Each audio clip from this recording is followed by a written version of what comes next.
Hey, my name is Pam, and I am doing this recording just like many other people who I've seen on the internet who have decided to have spinal cord stimulation procedures done. And I'm scheduled, today is Sunday, May 29th, 2022, and I'm supposed to have mine on Tuesday. So this will be a 6 to 7 day trial, and it will be the Nevro HF10 spinal cord stimulator that I will be having attached but not implanted in order to see whether it will help me with my neuropathy. And just a short medical history to say how I got to this place, which is really my last chance for trying to achieve a relatively normal life considering the health circumstances that I have to deal with every day. So I've had diabetes since 18, insulin-dependent, and I have since 2010 fibromyalgia, rheumatoid arthritis since 2012, and different back problems. So I have had a discectomy, a bilateral discectomy, and I'm trying to remember if it was 2012. But anyway, that turned out to be successful. I was actually able to continue my walking regimen and was feeling great until I caught the flu and literally coughed it out, re-herniated, ended up trying to manage the pain through physical therapy. But eventually, in 2018, it became very serious. I was having real functional problems with my legs, weakness in my legs, cramping, sudden times when it would give out, my left and right legs. And I was starting to feel like I was having problems with continence, like urge incontinence. And when I went to the doctor and had an MRI, they already knew I had back problems, right? But it had become quite dangerous that I was in danger of developing claudication, which would lead to permanent problems, including lack of the use of my legs and permanent incontinence if I did not have this taken care of. What ended up happening is I needed fusion surgery. I ended up with 360 fusion surgery, front and back, and over a 2-day period. They did my front where they opened me up and made space for the cage that would take the space of the bad discs that had collapsed, and I have spinal stenosis, all the classic things that you would have that would force you into a fusion surgery. By all accounts, it was successful, and I say that a little sarcastically because, of course, it's successful, but your road to recovery is not sugar-coated in by any means. It was an 18-month recovery for me. I heal slowly anyway, but the first 6 weeks were horrendous, lots of pain, and it was very hard to deal with.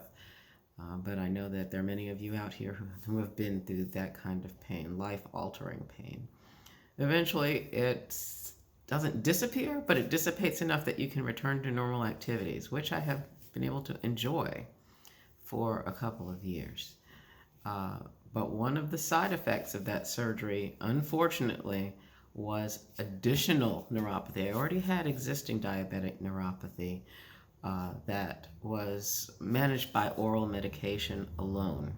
And it was the normal burning, stabbing sensations, mostly worse at night, but was controllable with medication.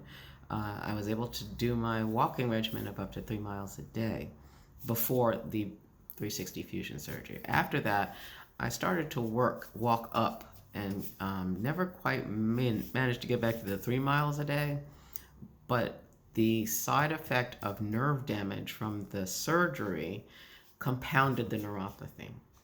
So now what I was dealing with was unending, daily pain, numbness, stabbing, zapping, intolerable 9-10 level pain, sometimes every night, sometimes some nights. It would be not predictable, though it was constant. The level was not always the same. But this year it became so intolerable, I was looking for any kinds of solutions for this. And I was presented with the choice of doing a trial. So that's where I am now. I'm hoping that this will be successful. I already have done enough research and watched enough videos of other folks out there dealing with their stimulator experiences. And while I know that a level of 50% pain reduction is considered success by medical professionals, what does that look like to the average person? I would love to have 50% reduction in pain. I'd love a lot more than that. I mean, my goal, if it were at all possible, would be to have it so that I don't have to take any oral medications at all. And I know, again, from other people's experiences that they usually end up still having to take some medication and not all the time. I'd be happy with that too. But what I really want as my goal is to be able to walk again. I love being outdoors and using walking as my exercise.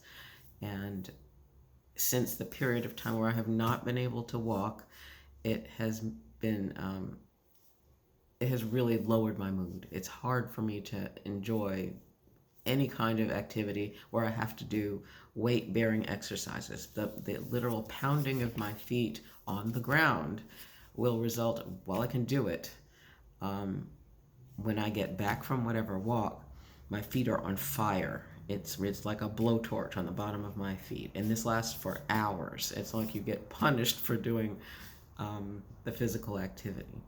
So I'd love to be able to do that. And by the way, I have the same result if I use things like an exercise bike or a Stairmaster or an elliptical. The same pressure on my feet will trigger a neuropathic episode that is excruciating. So I need to be able to get back to physical activity. I need to be able to continue to go back to losing weight to my target weight, which I reached before the pandemic. But when you can't do that exercise, it really is hard to maintain weight. And I want to get back to getting healthy, getting my legs strong again. And this is sort of like the last chance. If this works, it's going to be the trade-off that all of people who are thinking about getting this done.